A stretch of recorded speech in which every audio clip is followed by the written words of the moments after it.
to Beyond the Ring, a podcast that covers all things in the stock show industry from the informative to the insane, starring Ryan Rash.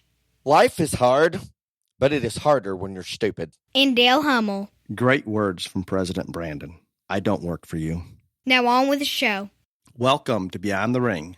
This is Dale Hummel, along with co-star Ryan Rash. Hello, hello, hello. Almost live from Louisville. Can we say that, Ryan? No, that was a terrible idea, and don't ever have it again. To explain what's going on here, we're actually recording at the North American, but we're back in our hotel. We had a live recording and autograph signing and things at Cowpokes today, I believe at 1 o'clock, and that went well until we had a Google issue where the sign into the podcast host, something was out. The Russians, the Chinese, somebody was screwing with us. So we weren't able to record, but I do want to say thank you to the many, many listeners that came out to get pictures and signatures, and just felt great to have your support there, and it is appreciated. Buying T-shirts, supporting the Beyond the Ring Junior Livestock Association, all those things combined. And this was at Cowpokes today, and I want to give them a thank you for hosting that for us and getting everything set up. I greatly, greatly appreciate it. They had everything working well. Google did not today, so it definitely wasn't their fault. And a special shout out or thank you to Molly Judd, one of the managers there that took care of getting all this set up the last week, and it is appreciated very, very much. Yep. And we're happy to be in the North American. It's kind of winding down. I believe the goat shows are some of the last shows, and a few cattle shows to finish up, but it is winding down. It's good.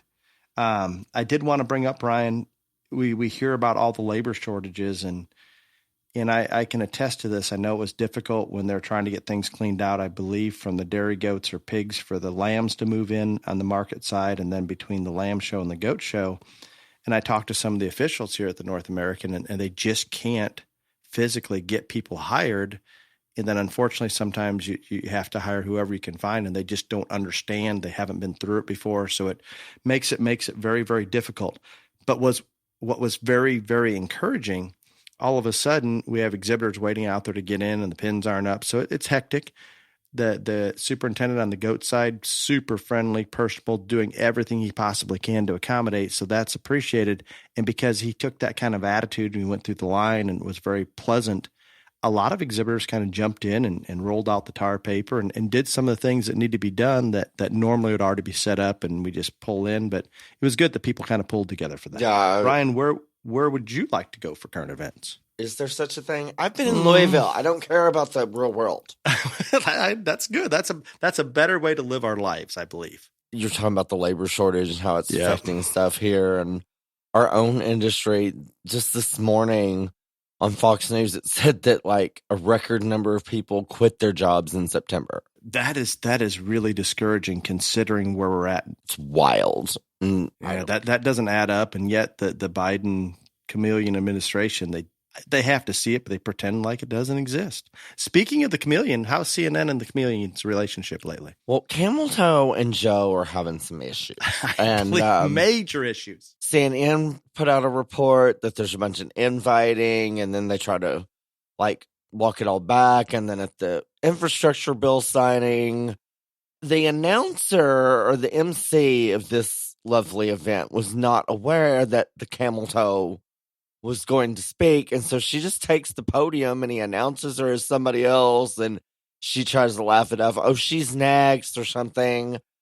It was a hot ass mess. But just tonight, like 30 minutes ago, while I'm waiting on Dale to get done with the goat show, one of the White House reporters gets an email from somebody that he says is deep connected on the inside there at Washington, and told him it would be worth his time to review the procedure in the Senate and the Congress for putting a new vice president in place. I thought you were going to say president for a second. No, vice president. I vote for both, and the third in command, your lovely friend. And this literally was breaking 30 minutes ago, but like, what does that mean? Does that mean Joe's out and Camel Toe's president and they have to get a new vice president, or they're removing Camel Toe? Like,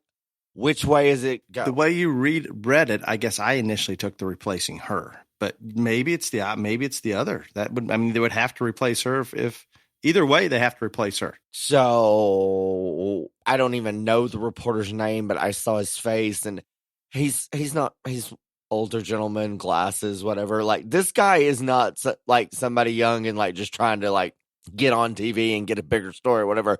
Like, he really thinks something's about to shake out. There's two scenarios here. There's no question. I keep watching it. I don't know if he's getting worse or you're just more. I don't know. But if you watch Joe try to walk, try to do anything on his feet or just on spur of the moment without absolute intense Oz coaching and a teleprompter and somebody to guide you to the podium and hold your hand to get all of the things, it's a mess. I think the American public on an increasing level is realizing that he has no cognitive ability, even though all of us and our listeners have known this for a while. I think even the left is starting to say, well, this is embarrassing. And it is embarrassing. And at the same time, you have the chameleon that is also off the radar, everything. There's nothing good about it. Can't communicate, can cackle a little bit. That about covers it. So with that, I can see either one. But that makes I put a little more validity into it, Ryan, because of that inner fighting between Joe and the chameleon. I guess if they dismiss either one, isn't that admitting that they're a mess, that this is a train wreck? So if I'm sure it is, but like, which I mean, again, this literally came out 20 minutes ago, but like, I don't know how you do this. He is not going to leave if it's him that's getting the boot. He's not going to leave, so they're either going to have to invoke the 25th or I don't like. Can you do that on the vice president? No, I'm talking about Joe. Oh, for Joe. I don't even know how you get rid of the vice. I don't even. Does Joe just say you're gone, you're fired? I would assume she idea. would have to resign, is what it is. And I'm sure they could talk her into that, I would assume. But then she's head in charge. She has less favorability than he does in the polls. Maybe it's a Pelosi master plan, and we dismiss a second one here in a few months. She literally has less positive. I mean, I think her approval rating was like 27% in the last poll. Yes, it was 38. So yeah, it's worse. Yeah, bad. So either worse. either they're going to have to invoke the 25th to get him out and make her the leader of the free world, which Lord help us all. I mean, Lord help us all now. Right. Or it's so bad and it's so ugly between those two that she's going to resign. Like, we're not even a year in, and this is the most dysfunctional administration ever. I think if they're truly going to do this, the rest of the party or Oz or somebody has realized it's so bad we can't fake it for another 3.5 years. So we just take the beating now, get it over with, and hope we can recover.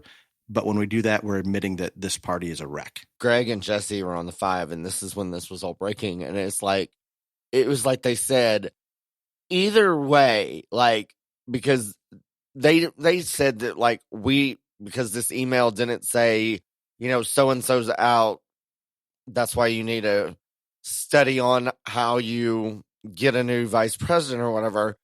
But whoever this person is that they try to appoint and get approved as the new vice president, if any of this thing happens, Greg and Jesse were like, that's who's running in 2024, people.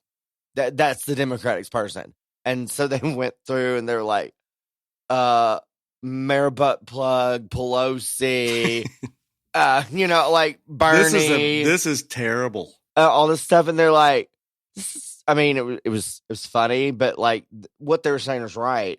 When you go through the short list, you realize how we ended up with Joe and the Ho. Because the other options are probably as bad or worse. And I think if Biden and Oz would have allowed Biden to stay true to what he told people he was going to do as president, he would not be nearly as bad as what he is. But all of that went out the window as soon as he's elected. He was going to be a unifier and, bring everybody together, and he was still a moderate and all this other shit. And then Oz gets Biden elected, and bah, ha, ha, ha, ha, not what the American people voted for. So, yeah, hot ass mess. Period, paragraph, end. Absolutely. He would still be completely non-coherent, and that allows Oz even an easier path to totally control him. Okay, well, that's enough on that one. I want to bring up one thing. We don't have to talk about it much, but I had to bring it up.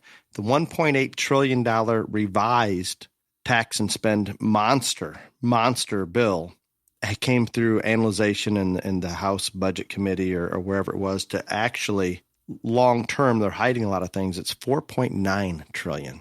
So I'm hoping we have a couple senators that will say, no. Their big deal was they were going to pass this the same time as the infrastructure bill. Mm-hmm. I don't even know his name, but whoever is underneath Pelosi on the Democratic side in the Congress, but no idea. Yeah, I can't think of his damn name now, but I saw his interview today. They are now saying that they hope to pass this before the end of 2021. I feel better today than I ever have that it won't happen.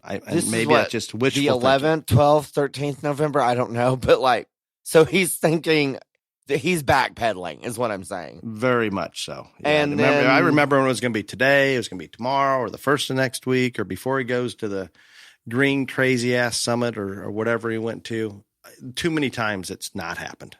Right, and the other thing is, I was just not paying enough attention. But so the reason that some of these people wanted to wait is when you put new bills up, these people go through it and they get a price tag, and then they figure out who it's going to affect and all this stuff. And so today it comes out from one of these congressional bill people things that go through this and figure out how it's actually going to work and who it's going to affect.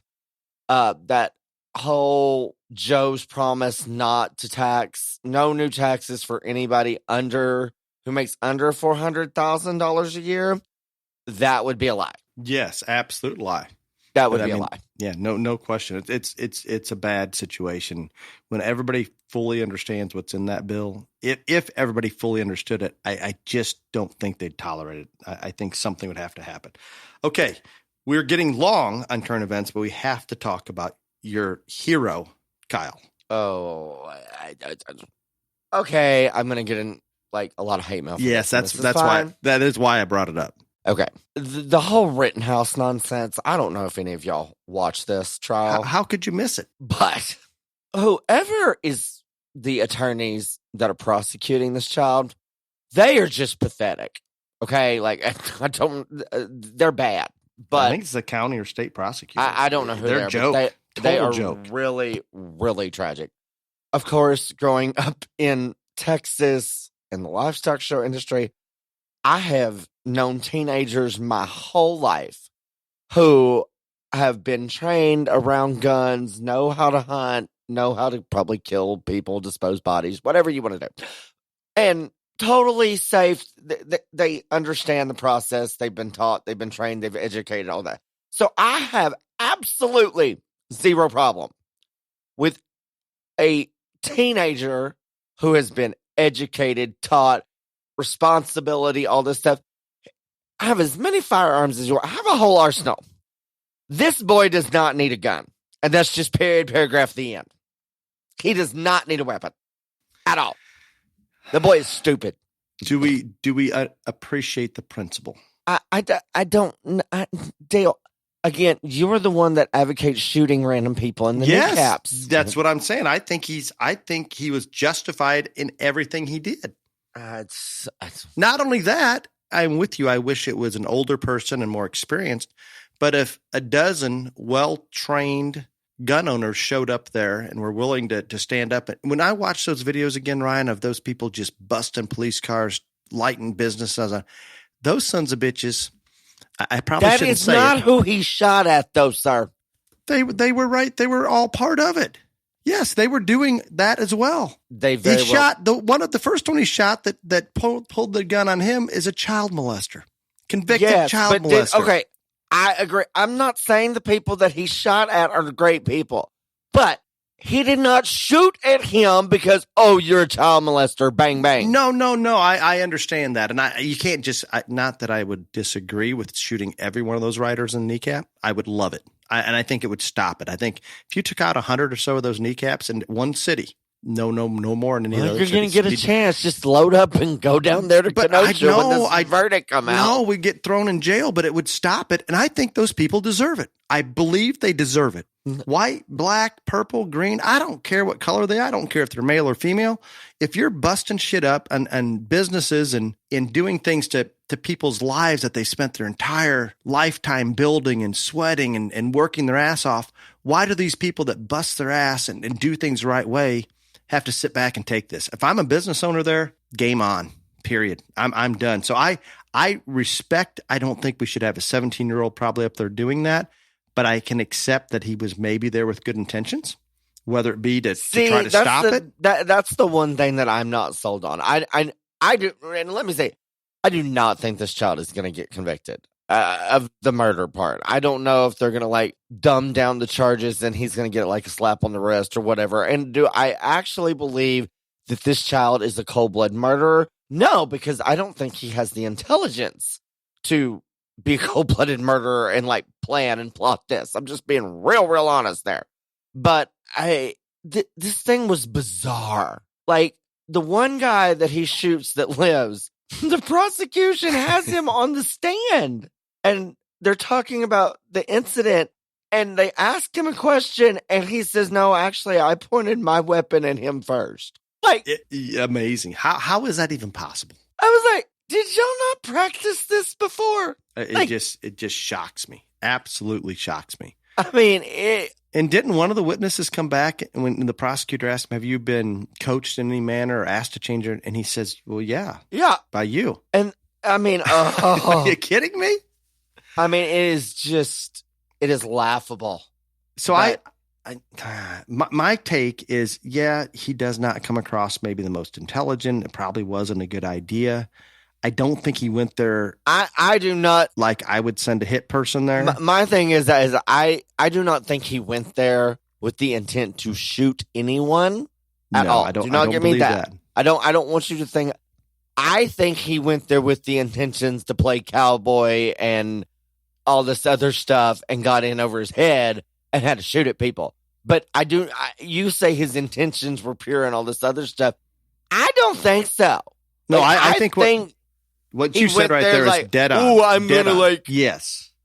Not to shoot, but just look cool and think that he's helped. I'm sure that he would prefer to help those businesses, but I think you're dead on. He went there kind of like, hey, I'm gonna stand up and do something. It's going to be kind of cool. And all of a sudden it got way out of hand.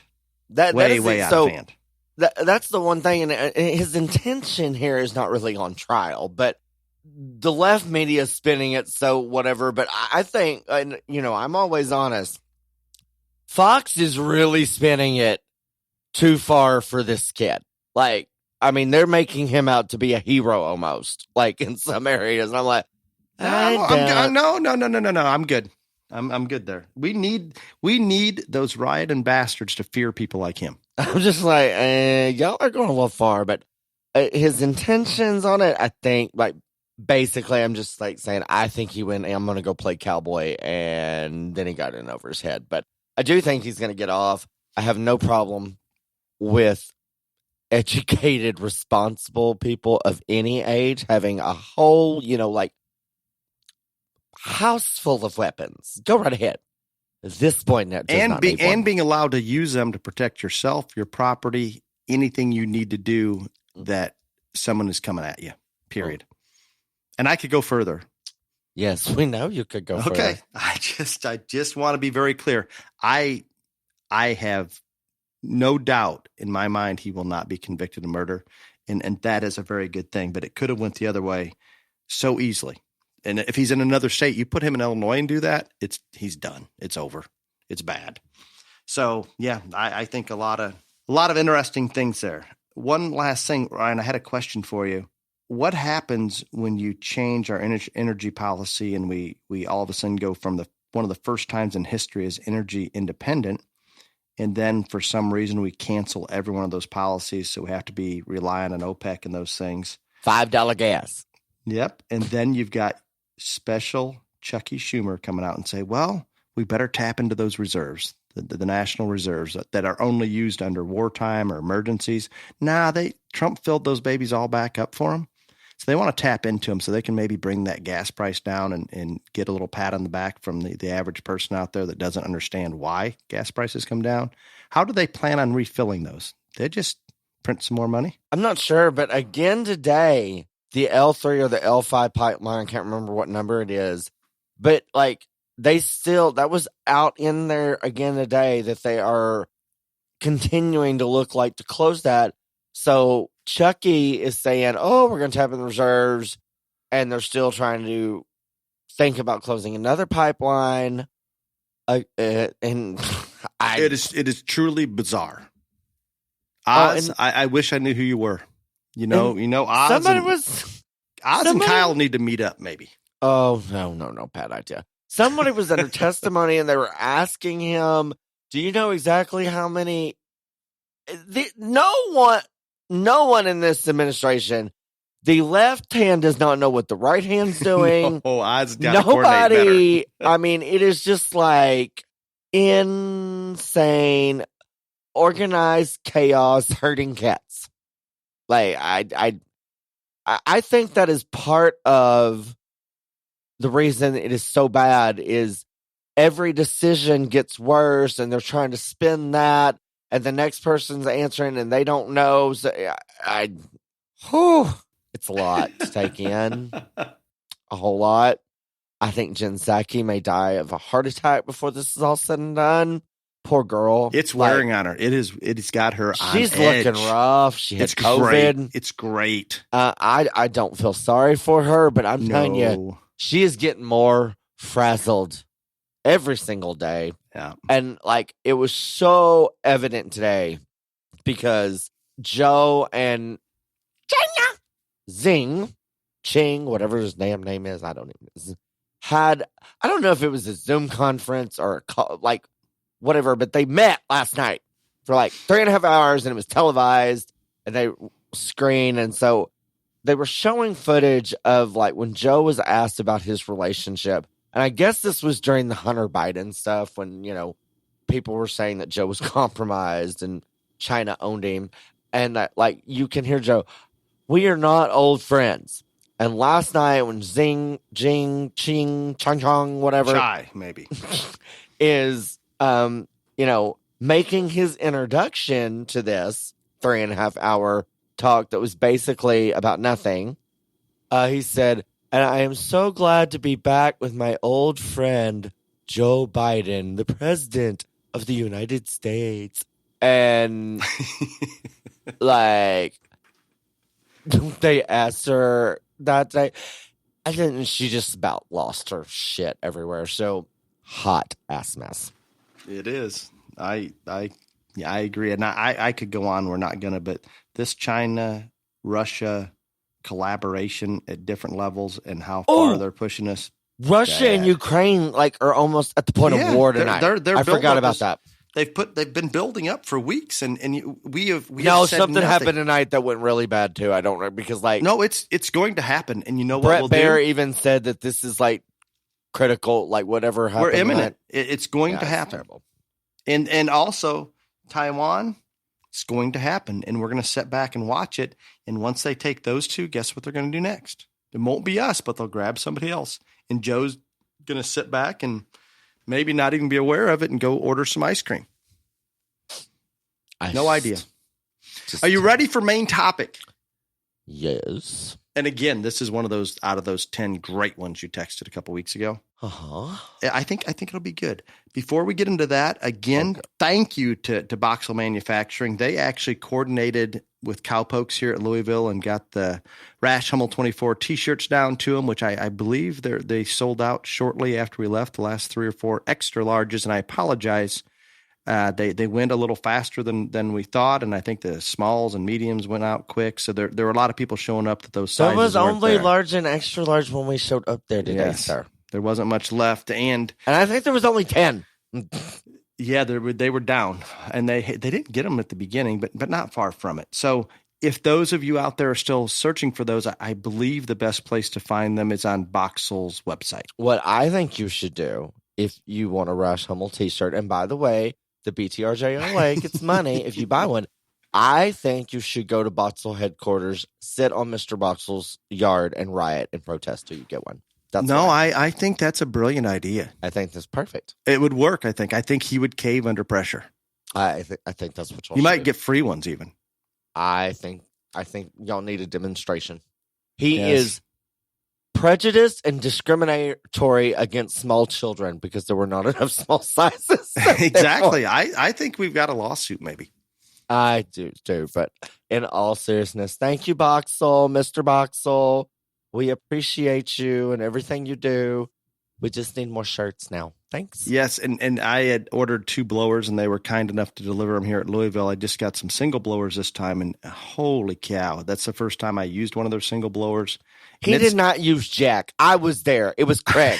No, I got the first one out of the box and tried it out, and it was comparable to a double blower that I'm used to using. So I am all in. We have to get a longer cord. I didn't order the longer cord, but that or hose, I should say. Yeah, hose. Sorry, that would be the only thing that I would, and we just like a longer one so we can go down the line on the different fitting stands. But it was pretty darn impressive. So, Mr. Boxel, well done once again. For our title, what is balance? Actually, it's called balance. It's called balance. Please start. And I had this topic like a couple weeks ago, maybe 10 days ago. I don't know. They just come to me and I send them to Dale and he says whatever he says. But I think balance is something that needs to be addressed because I think it is a term that people use generically and just throw. And I'm not just talking about like when people are sorting or judging stock. I'm talking about when they're just talking about them to either their friends or just like other people, whatever. They just, oh, well, that one's balanced and throws that out. And I don't think people really understand what balance is anymore, or at least what I consider balance. And so I might be the one off, and that's fine, but I'm going to give my opinion on it. And so, and I think real quick, I think you're in the same position I am. I agree with you. When I hear somebody use it more times than not, I'm questioning myself. And I think it is used as a generic term now, but lots of factors come into it. But I just don't think it's defined the same by different people. And I think people, I guess, differ in their background and we're a product of that environment. So I think if you ask people what it means, they're genuinely going to give you an honest opinion that's different. And then you may have some that just use it, but there's a lot of variation. I don't know. I don't understand how there is. I understand that in all assessment of livestock, that there is going to be differences because it is just opinions, but I think this one is too far out there that like we need to like kind of get on a more even keel here. And so like just to set this off, yesterday I was an official, the senior college judging contest, and I listened to steers and anyhow, I'm not going to get how'd that go for you? We're not going to get into deep, dark details of that. I loved being an official. I loved the judging contest. Unfortunately, we didn't, not me, but the contestants did not see this class or handle this class very well that I had to listen to. But the steer that was last, I told them in the critique that I had judged dairy steers at the Wisconsin State Fair that had more muscle than this calf had. And he was just a long-sided calf that had a lot of hair, and he had no devoid of shape almost, and all this other stuff. But in reasons, a lot of people think that you have to say something positive about every animal, and so most people would throw in on this one that he was balanced. And I was like, no, he's not. Not at all. You did not agree. You cannot be devoid of all shape and dimension and still be called balanced. No, you can be really good in some of the other areas. Does not matter. It just doesn't work. And like just to start it off, I want just the definition. If you just look up the term balance and read the definition, an even distribution of weight enabling someone or something to remain upright and steady, a condition in which an elements are equal and on the correct proportions. Now, I love that one. I love it. So that's what Webster's tells you it is. And so, like, I think people need to look that up and read that for themselves, and that will help us get to a better place on this issue. Because just because you're long and hairy does not mean you're balanced. It does not. And I have a great analogy for that one. Speaking of Mr. Webster, and this will maybe prove why we have issues with it, because I think you can find a parallel, at least in another term. And I'll just Ryan, briefly define what you believe to be, and not believe, but what is we'll say in cattle, we'll use that as an example, femininity. What is feminine in cows? Yep. What's a more feminine or femininity or just here? What would you, if you use the word, this is a more feminine female or not in general, not like feminine fronted, but just I think the general term feminine. Just feminine. Like, yes. I would say primarily a lot of it is head shape and that they look refined and female-like in the qualities about their head, neck, and shoulder. I don't think it means that they have to be. I have seen feminine animals of all kinds, of all species, regardless of how thin or thick their neck was. Okay? I want to put that out there. Agreed. And so, like, that part, I don't think it's that. But, yeah. No, so, I think that's really good. And I take this back to when I was coaching judging teams, and we'd have to be very careful. And I was a little stubborn about how they use the term feminine. If we talked about a more feminine fronted female, little cleaner, longer headed, pretty cool neck, good shouldered, what you would envision is refined and more feminine. I think everybody can be on that page. That one's not much to argue about. But I can remember at that time, especially the West and even the South versus the North and maybe the Northeast, in our part of the world, when someone would use the term feminine, more times than not, and this was when we had some very big, very hard cattle that were just hard doing, pretty narrow, pretty tall, but long faced, long necked. Not like today, because today we'll take that same animal and get them so fat that they look a little wider and a little easier doing. But if you go to Webster on feminine, the definition comes up very similar to the ability to produce offspring efficiently year in and year out. Does that refined head and that refined neck and those things necessarily do that? If they're a hard-bodied one that you can count the ribs on, you turn that sucker out as far as a cow, what happens? She's going to get harder. She's not going to have enough body condition to probably come into heat and reproduce efficiently. So when we would use the term, or I noticed some people would prefer, especially that lean more on the commercial side or those parts of the country, feminine to them were the big-bodied, sound. We don't need them coarse-shouldered or coarse-headed, moderate within terms in terms of that head and neck and things like that.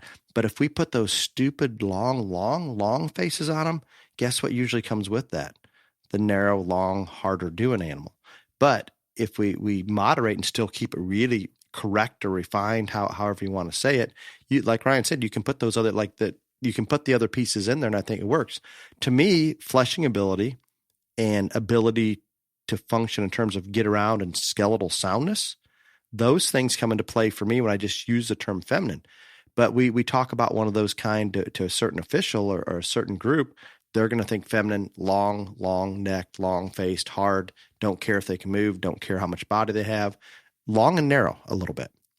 So I think because people see it differently or been taught or coached or the first time they were exposed to that term, that's what goes to their head. And I don't know. I think there's a little bit of that imbalance, but I don't think anybody ever just sits down and discusses what is feminine, how does it truly relate to things, what is balance. And I think there's a lot of different opinions. But Ryan, you said it so well with that Webster definition. Doesn't that just seem simple? I think it is, but evidently other people don't. No, I agree. I see it exactly like you do. again, when I don't care what species it is, but when like those animals come in and whether it's their first impression or all this stuff, I think you can dissect many different portions of that animal and describe them different ways. But I don't use balance in reasons very much. Like I don't say, oh, this one really gives a very balanced look, because that's a little generic and, not very descriptive in my part, not specific. So a little bit like checks all the boxes for you. Yeah, no, I hate that term. I don't hate a balanced look, but I thought you really liked that one.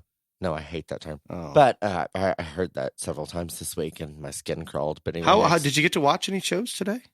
I did. Yes.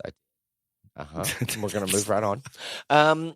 And so, but like when they come in, if they're like really, pus gutted and ugly shouldered, or like super tight wound, cylindrical bodied ones, although those aren't balanced animals. And most people, I think, just read balance from the point of the shoulder forward, and that I don't. I think it's a whole look. They read balance from the point of the shoulder forward. You don't think they do? I don't. I just don't know how you could. I think a lot of it is that. I really do. I honestly haven't dove into it and thought that much, but yeah, like maybe like when you hear that term come up, that's what they're talking about. That's what they're describing. It's a good thing you're educating me on it, because when I hear that term, I think of basically Webster's definition. Yeah, I know, but I'm telling you, you're not listening to what the people on the microphones are saying. No, I hear them say it. I just don't think it's accurate. Like you're saying, I assume they're just missing it. You're not listening to what the people on the microphones are saying. Okay. They're saying. Because normally when they're talking about balance, they're talking about the point of the shoulder forward, and I just don't think they doesn't stop there. Well, I would talk about how that neck attaches to the shoulder and how that shoulder's assembled, those kind of things. But like, I guess if there is something on that, the best way for me to point it out is like, if there's a portion of that animal that is to the extreme, especially probably in a negative connotation, I don't think you can call them balanced. I think that is a great way to put it. And to me, and if I think the standard, what most people, this is not my opinion, but if I'm trying to guess what others are talking about, I see it as, and again, I'm not disagreeing with you, Ryan, because I don't know.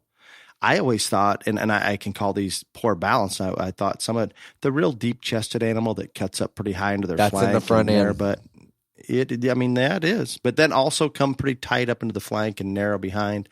But I can give a couple specific examples of just one from each species that you can have good animals or animals that are popular in the show ring that maybe someone call balance. I don't know. Think about some of those show lambs that are about 1.5 inches, 2 inches wide between their front legs, and they've got a monster ass on them. I have issues with that in terms of balance, and that's being particular maybe just in my head. I have issues, Ryan. This one I thought of when you said if they're extreme in one area, you just over the top, especially in a negative way. What about some of the cattle out there? We don't have to mention any breeds, okay? Remember that part. That hit the ground so narrow, and they're so flat-ribbed, and they're so narrow up in their chest, yet we get them really fat, and we get them really hairy, and all of a sudden we're talking, and maybe they move okay. We start talking about those animals, if they give you a profile as being balanced well, but they're so narrow down there, and they're so obesely fat, you've got this ill-shaped animal sitting on 4 sticks that come down about touching each other. That's not balance in my mind. That would be the epitome of the opposite of balance. And in the goat arena, this is wearing on me. We're looking at some of these front ends, these chests, and grabbing those wide-chested ones, which is great. But a lot of times we're on the verge or already outside the skeleton. It's just almost falling apart on you. It just doesn't work for longevity. You goat people don't care about that. No, it's a positive. The wider the chest, the better. And more times than not, we're envisioning. We see that some of these people, and not all, but some of them. And I want a wide chest, I do, but I want to assemble that shoulder correctly, and I want it to balance. So we got these big old wide shoulders on some of these fat, narrow ass goats They get progressively narrow as you go from that shoulder. That's because it's usually outside of itself, has no correlation to muscle. We come back into this flat, narrow hip and leg. That is the inverse of balance, in my opinion. It's you talk about those being too far out of one, just because they're wider chested, get behind them and make sure there's something there too on the wash rack or slick shorn. I know we can fluff the hair up and we can make it look close, but don't just study that chest and assume it comes back. There are some that are wide chested. Their shoulders are put together correctly. They come back into an equally wide hip and rear stance. And that's great. That's where I want to be. But there's so few goats that can do it because you're playing right in that line. And a lot of these that are bucked over as babies, and I promise you, I raised plenty of them. They're the ones that are pretty popular, but they're also either on the verge or outside of their self up front. So that is not balance. No. But I know you like those kind, Ryan. So I'm going to. Right. Yeah. Love them. Great. Oh. I don't know. I spent a lot of time in the goat barn today, and it's been a while since I've spent a lot of time at a national major goat show. And I don't know if I need to anymore. You were very popular. Very popular today. There's nothing wrong with that. It's just like, and I just was like looking at all the goats that were showing, and I don't think you are a bad spectator at shows, aren't you? I don't think you people care about structure enough. I'm just going to be honest. I wish you wouldn't include me in that. You people. There were lots of goats in that ring and all over the ring. Crippled. All over the ring. And it just, they do. Ryan, they're this way at all the shows, and I race some. I'm not going to pretend any different. I can't go. But they're there, and everybody's going to have some. It just is what it is, and I'm not afraid to admit that we. Right, and I'm not calling out anybody on this. I'm just saying there was a large portion of animals that went through that ring today. Very few judges are calling it out and emphasizing, putting any of their emphasis in terms of their mind calculations on where those animals are going to go because of skeleton. And when we're hyperextending in rear hocks, we're way over up front. We're pushing our top up something terrible on the move, terrible pasterns. I think I needed a Xanax, and I don't take medication. I was worried for him today. Ooh, he couldn't stand still it was like you were having anxiety. I thought I was the one that needed anxiety medicine. It was rough, but I was way better today than you. Way better. Rough, but and so anyway, I think we're getting off topic. We do, but that's okay. I have not. By the way, and it is late in Louisville, and I have not had a single alcoholic beverage. So nobody say that I was drunk on the podcast because I didn't even have one yet. And we did. Clifton, our producer, and I did keep pushing that schedule back, and I could feel it every time we text. You didn't respond, but I could feel your presence. But I did not. But when we're talking about this, it's called balance thing, and I even think I definitely think in terms of you cannot have some extreme quality in a negative way and still called one balance. I think it's a little bit on the positive side too. And what I don't mean like you were saying, like we want muscle in animals, but like the super, Hulk Hogan type ones that are like rawr thing. I think it's hard to call them balanced in some ways, because while we like that muscle and we love shape and all this other stuff, since it's so extreme in some of these, I do think it detracts from an overall balanced, proportional look. And so I think it goes both ways. I know, like, if there's a glowing negativity thing, that I don't think you can call that balance. But in some ways, if we go too overboard on the other direction, I think it affects the same thing. Agreed, completely. Absolutely. And this needed to be talked about, Ryan. I don't know that it's easy to explain to people how to see it and so forth, but the best thing I can say is just interpret Webster's definition of it. And again, I think there needs to be a push for everybody, everyone, that as we go throughout this and trying to make this industry better and all this other stuff, I think we are at a point that while we're trying to change, we're trying to evolve and trying to make these animals better, and we do every single generation. I think all species, they get better. I also think that we kind of rest on some things and just like, yep, that one's balanced, or yep, this is that, and that, and it's not. And so it's kind of like the Biden administration, we just kind of sweep it under the rug and don't want to talk about it, because even though things are changing, it's hard to make people understand how they're changing and how they're evolving.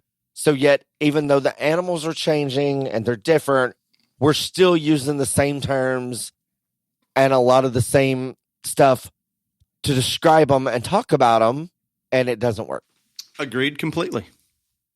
That was pretty easy, wasn't it? I didn't think it was hard. I honestly, when I thought it was a good topic, but I thought it would be difficult to try to explain. Well, you got it. You got this. Very scared for my fate tomorrow at the goat. Do you have any junior association announcements before we go into question and answer?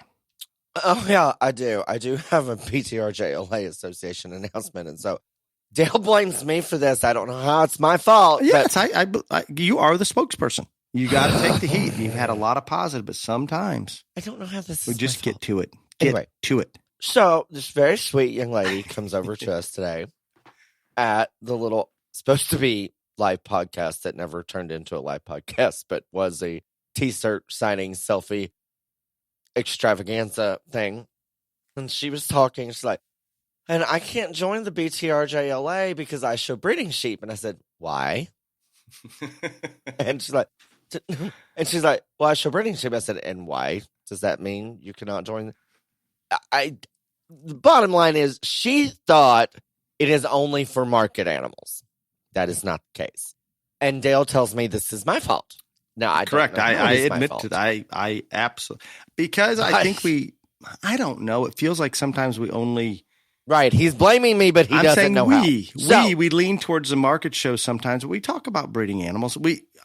In her defense, we probably don't give an equal. We're not woke enough about giving equal experience to the frame. Please do not talk about me being woke. Frame sheep world compared to the others, but we don't talk a lot about the doe goats, and it just, I mean, we talk about what's more in our wheelhouse.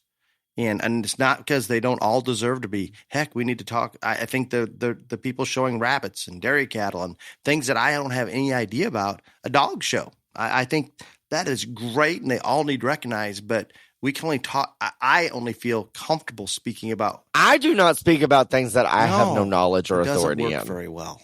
And you can question our knowledge. I think that that is a lesson that people need to figure out in the real life. If you don't know what you're talking about and have no authority, don't talk about it. So that's why we don't. But it is not just a market animal association. What this is a livestock show, junior livestock association for people that show livestock. We have goats, we have cattle, we have hogs, and we have sheep. We don't separate between breeding and market. Everyone is welcome in terms of sanctioning shows. Breeding shows can be sanctioned. Market shows can be sanctioned. Whatever show can be sanctioned. Whatever you show, whether it's breeding or market, you can be a member. You can get points. You can win. We are not discriminatory. We are not racist. None of those things. So sign up, sanction your show, and be a part of this. And now, Dale, you cannot tell me that this is my fault. I have made it clear. You have. On the podcast, I am not discriminatory against breeding animals. Maybe a follow-up post for it, just in case somebody didn't hear this. Sure. Okay. I think there was a general misconception. Battle of the sexes. We let them both fight it out. General misconception, maybe that way in some people's minds. But I think you cleared that up. I think you got it. There you go. Is it time? Do we have to do this? Well, yeah, we got a little. We're shorter than usual. So yeah, it won't. These aren't. But these are not. But these are easy. Would you like? Everybody that came over there today had a question and answer. They were helping. Yes, Dale, but not you know helping how me, long I remember those. You know that. You had a pad and a piece of paper, sir. I know, but then I did. It just does. I can't hardly read my own writing. There's problems with it. So I I mean, everybody was like, we have a question and answer. I was like, stop. Okay, we'll start with the easy one. The easiest one. This is one that I took from that. The other two I had to pull off of Facebook. I did not pull up the email. I don't even know how to get into our email anymore. So anyway, Facebook Messenger Beyond the Ring is where I pull most of them off. The first one was today. This young person, and I apologize, I do not remember the name. Disappointed, maybe. Oh, good. And asked the question, where is the pink fur? Okay, look, people. The pink fur, I'm staring at the pink fur. I am the happiest about the pink fur. And I got this question like 900 times today. It's 65 degrees in Louisville. Ryan, don't you care what the listeners want to see? I care that I don't die of a heat stroke. I'm sure a lot of people have never worn fur before. Fur is very heavy. And fur sweats. And it makes you sweat. And I sweat. I was standing there just watching the show sweating. It was causing me so much drama as it was. If I would have had a 45-pound pink fur on, I probably would have passed out and died. The fur is here. I am looking at it. I am sorry that the weather got so warm and nice outside that it makes it impossible for me to wear such an item. It's just the start of the fall. I am sure there will be shows. I did not buy this monstrosity not to wear, but I do like living and I like my life, so I don't want to die of a heat stroke. So I am sorry if it would have been colder. The only day that it was cold enough to wear the pink fur during the day probably would have been yesterday, and I don't even know if it was cold enough yesterday, and that was judging contest day, and I probably would have given Dr. John Edwards and Scotty G mild heart attacks if I would have worn the pink fur there. So we left it in the room. But it is here. It's beautiful. If y'all want me to post a picture of it, I will. But stay tuned. It will show up somewhere. I have a request. Oh, God. It's good. It's very good. It'd be. What, you want me to just like take a mannequin and put it out there on display? You're not willing to do this for the listeners. I can hear that clearly in your voice. You have rationale for it. I'm not going to argue about that at all. My children are showing in the Market Goat Show tomorrow here in Louisville. So it's going to be a fairly busy day. But I would be willing to wear that fur for like until 8:30 or 9, just so people could see it. I do not think it is hot in there. There's 9,000 million goats. You just said earlier, I couldn't stand still. I was under duress. This is not a good idea. And then what do I do with it later? No chance of. It weighs. We can put it in a chair or something across the show box. Oh my God, I'm not putting it in a chair. I could sign. I would sign it for you for nothing. No charge. No charge. You are not signing my coat. Move on. Next. Okay, you're going to like this because there's one person unusually that I read them, get a chance to read them sometimes because I was pulling these up as we were speaking today again. But this is a 2-part question, so it's going to count for 2, Ryan. 2. Oh, and I can recap for you if you need. Uh-huh. I'm looking at it now. I don't know who this is from. I apologize, but they will remember. I took a screenshot, so I don't know. Question for consideration, or we could say a question for question and answer. Either way, you all, I'm going to say from the South. What do you think? Yes, that would be a probably good answer. Often talk about livestock brokers. Where does one find good brokers? It seems like everyone in my area already has a broker, and few brokers that are around tend not to stray from current clients. Now say that again. They don't what? We'll stop that. Make that a question itself. You all often talk about livestock brokers. Where does one find good brokers? It seems like everyone in my area already has a broker, and the few brokers that are around tend not to stray from current clients. He's saying they don't add new clients? He doesn't know how to. Yeah, they don't. He doesn't think that in his area they add new clients, and he doesn't know where to find a reputable. I want to know where this person lives. But anyway, what do you think most brokers would do about a new client? I think they would welcome them with open especially arms. If they had a checkbook that made them so happy. I think the whole thing finding one, you just like we've said on multiple topics, got to do your research. So go and if you're showing goats, get on Google if it works, like it didn't earlier today, but now it's back working. Go on Google and like if you're from Texas, show Goat Breeders Texas. Things will come up. There's lots of social media groups that have been formed about the different show species and stuff like that. You just got to like do your research to find the ones around you and then go visit them, talk to them, see which one you click with. The breeder or how it a works breeder out. or a broker, or kind of one and the same in some cases. Both. I think it's easier to find the more. breeders. Probably a little harder to find the brokers if you're not this person, and you'll see in the rest of this. It hasn't grown up in this and doesn't understand that procedure. But yeah, I mean, you ask people around. There's no harm in asking those, especially those that are having success. And Ryan has said this so many times about so many things.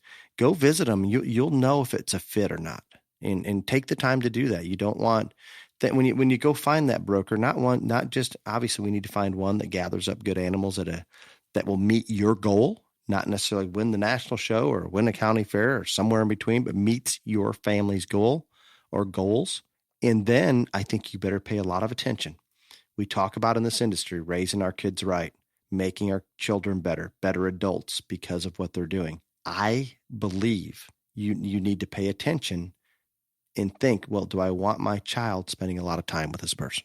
Period. I think that's a very, very valid part of it, but that's another podcast topic. Okay, good. Okay, I gotta find back to I kind of lost here we go. The second part of the question. You also talk about judge selections. As a recent newbie for helping select cattle judges for the local fair, in addition to one other local show, what resources are available to find reputable judges?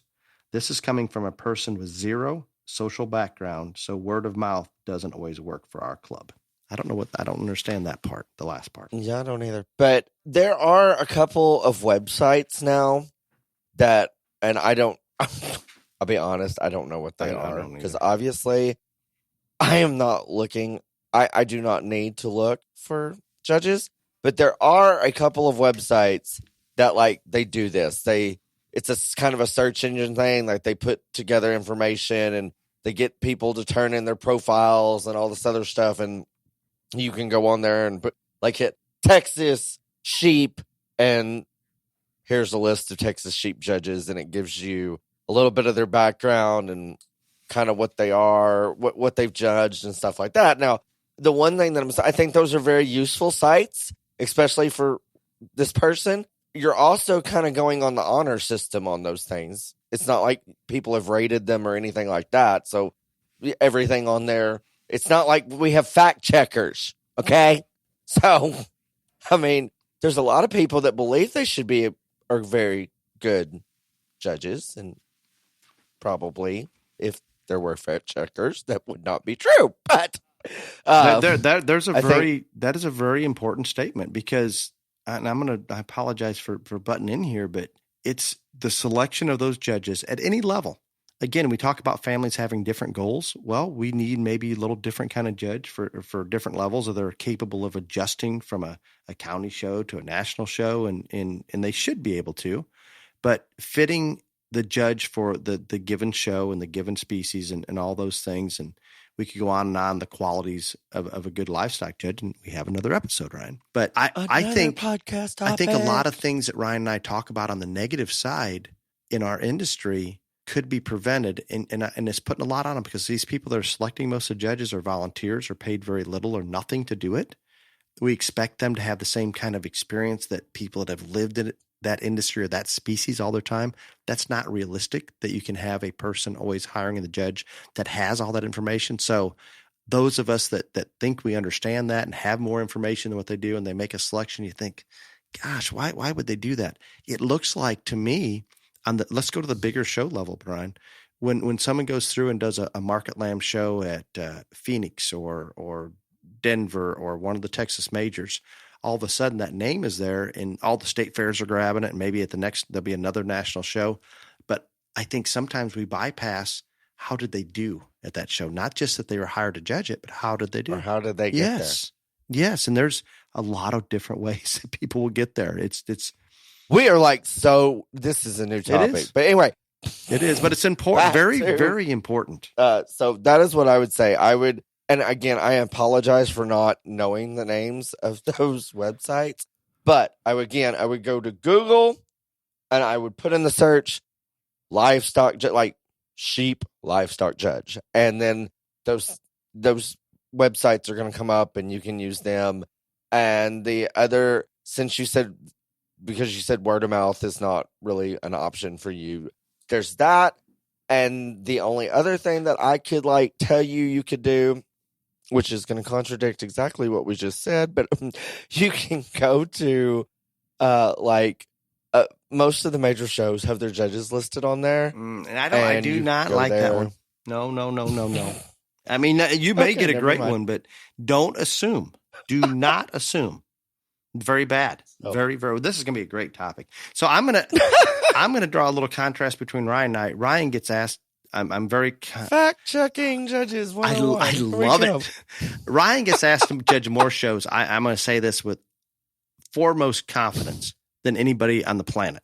Okay, and he stays very yes, no, very honest, whether he can or can't. Very rarely will turn it down if it fits his schedule and you can cover his expenses. He's there, and I continue to encourage him to keep doing that. But he won't say, "Well, I can recommend this person or that." I think you're very hesitant that you can't control what they do, so you're very hesitant to make those recommendations. I do not like recommending judges. Now I'm gonna come out, and because I see such a problem with this, and that doesn't mean I'm right. And now in my mind, obviously, I feel very comfortable, but I've got a little in my notes a list of goat judges or sheep judges or cattle judges or some that can judge all species. It's not. I did not make any. No, you didn't. You were on it. Does that count? Oh, I thought I was like, I did not make this. So no, you were in every single one. So and again, I'm not sending it out, but when someone asks me to judge a show or says, "Hey, do you have a recommendation for judges?" A lot of times some of those are maybe overqualified, whatever it may be. I shouldn't say underqualified, but overqualified or too busy to do everything. But I do text that out, and I can assure you, I had 2 or 3 people today that I saw out on the concourse or in the goat barn that came up and said, "Thank you. I really appreciate that judges list because I don't know where to find those things." And I really, they're being very open and honest. They just don't have access or haven't been in the industry long enough to understand it. And I'm not going to put anybody on that list that I don't feel comfortable with. I don't mean and I want everybody to know, and I tell the people usually, this does not mean that they share my opinions are going to sort them just like that. For example, Scott Greiner and Brad Angus would be on the lamb sorting list. And guess what, Ryan? They like different kinds. But what they need to understand, that shouldn't matter. But the fact that you could probably figure out what kind they like, and they're going to do that consistently every time, just like we've talked about so many times.